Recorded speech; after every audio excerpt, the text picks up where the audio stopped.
Hello, this is Brian J, and this is my spoiler review of Avengers Infinity War.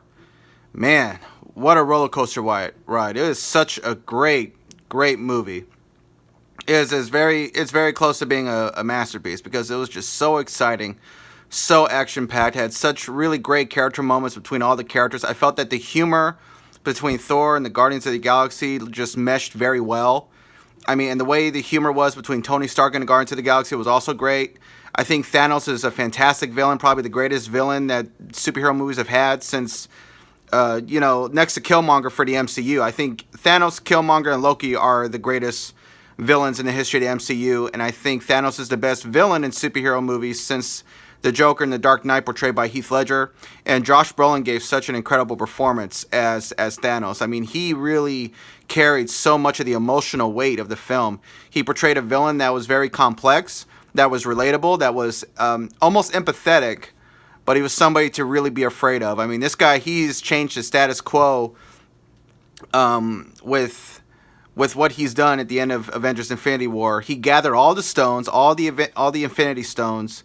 He put them on the Infinity Gauntlet, which the gauntlet is designed to handle the power of all six stones. And he snapped his fingers and he just wiped out half the universe. And some notable superheroes died too. Black Panther, he died. Scarlet Witch, she died. Who else died? Oh, Doctor Strange died. Most of the Guardians of the Galaxy died. Well, actually, all the Guardians of the Galaxy died. Thanos had to sacrifice Gamora so he could get the Soul Stone, and he used the Infinity Gauntlet to wipe out all the other Guardians, except for Gamora's sister. She's still alive. And Tony Stark is still alive, but Spider-Man is dead, which was shocking for a lot of people. Bucky is dead as well.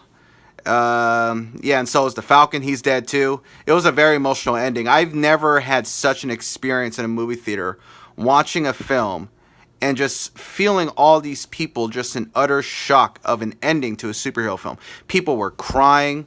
People were screaming. People were like giggling nervously because they didn't know what was happening or how this was happening. I mean, I've never seen such a tragic ending to a superhero film. This is even more emotional and more heartbreaking than the ending to The Dark Knight, because Bruce Wayne still kind of won in the end of The Dark Knight. Like, he sacrificed his freedom to save Gotham City from knowing that Harvey Dent had become pure evil. You know, he defeated the Joker by sacrificing his freedom. So Batman kind of lost, but he won in the end.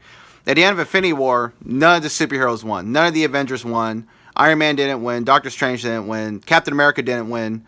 Nobody won. Thanos won. He got the job done. He got all six stones, snapped his fingers, and he wiped out half of the universe. And at the end of the film, you see Thanos sitting in some hut or whatever, sitting in a hut, and he's just smiling, looking at the sunset or the sun rising. As he said, he would sit at the end and watch the sun rise on a grateful universe. So, yeah, he did it. Now, I had a couple problems with the film. I felt that a few characters got the short end of the stick. Were not as well focused as other superheroes in the movie. I feel like the ones that got the most focus was Thor,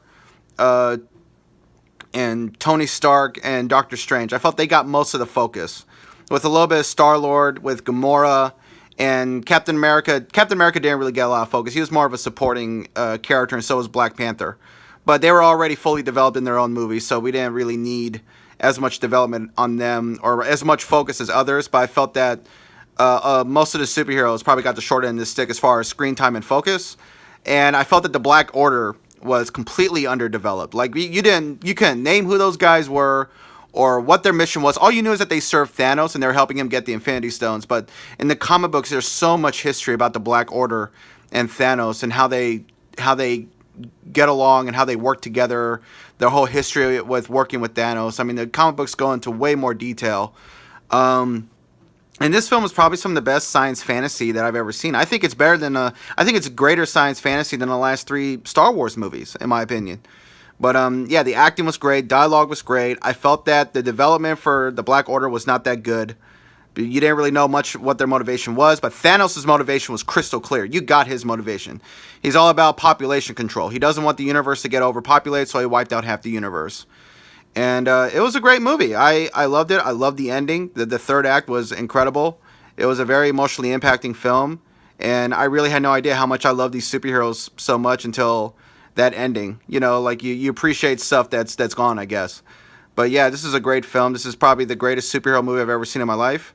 And my rating for Avengers Infinity War is a 9.5 out of 10. A 9.5 out of 10. And that's my review. And I love Infinity War. It's a great movie. And this is Brian J. signing off for now.